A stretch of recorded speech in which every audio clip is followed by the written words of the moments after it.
Your hair is going to be damp and brushed back. We're going to go through and apply the root tap first. I'm going to tap about this much of my root with 8N. This is generic color from Sally's and it's a dupe to Redken Shades EQ. 8N is right here. In a perfect world, I would have used a 7, maybe even a 6. They were just out of it. This will still work okay, but since my hair is so fine, a little bit of depth or darkness makes it look thicker. This is a Demi Permanent hair color, so it's going to eventually fade out, which I like because I don't really care for permanent hair color that leaves that line of demarcation as it grows out. It's also a lot easier to apply. You mix this in a 1-to-1 ratio. Make sure you're using the liquid processing solution, only with the color that says it's comparable to Redken Shades EQ. This one doesn't use a 10, 20, 30, or 40. It just uses that solution. 1-to-1 ratio, equal parts of color to equal parts of processing solution. In my case, I'm doing 1 ounce to 1 ounce. For the toner, we're also using Shades EQ dupes, 10 VV and 9P. Half level 10, half level 9.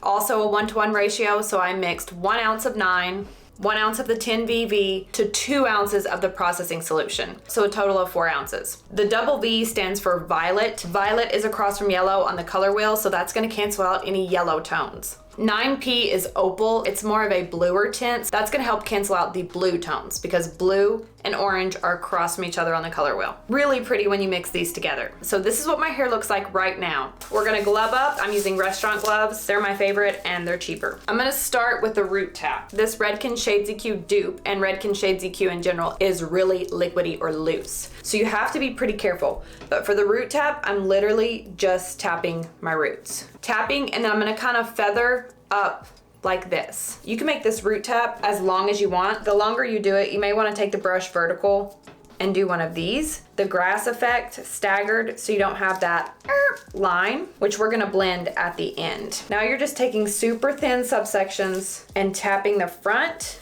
That was the bottom. Tapping the top and the bottom. Subsection, tapping the bottom, tapping the front. Pretty quick. I'm growing my hair out, so this really helps transition my natural hair color to the artificial color. It also makes my hair look a little bit thicker, having just a slight shadow root.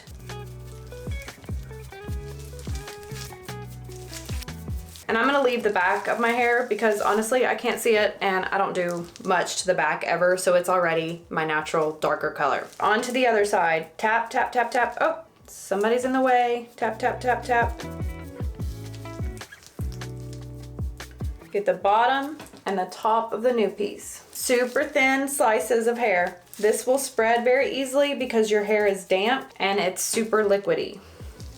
Focusing on just that little tiny portion of hair. And I'm gonna put extra attention here because that's that L'Oreal Color Sonic color we did on my main channel and it has been hard to get out. So I'm gonna bring that down a little bit more. This color typically processes for 20 minutes, up to 40 on gray hair. I only let it process for 5 by itself before I start applying the toner. This toner works really fast and I don't wanna leave this on for 20 minutes and my hair have a violet hue. I want it to be a soft blonde, but a little less yellow, but definitely not violet. It's been 5 minutes. Quickly paint this on and I use a huge brush and a lot of hand action to make sure it's all through. You're just getting it on. You can use thicker sections because your hair is damp. This front quad is done. Now I'm gonna match this front quad because I want them to process at the same time. Then we'll do the back. I do the toner on the back of my head.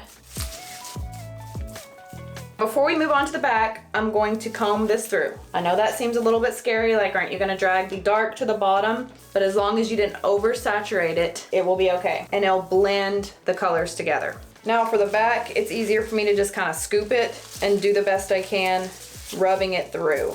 I'll probably only leave this toner on for 5 minutes just to keep a little bit of warm tones in my hair. It's kind of a balancing act. It's either going to be cool or warm. It's hard to get at that neutral without being yellow.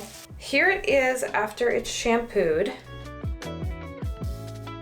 Everything blends a lot better, especially this money piece because it was driving me crazy. There's still a little bit of line of demarcation. Since we put the lowlights in and did this, it definitely has helped a lot blend that together.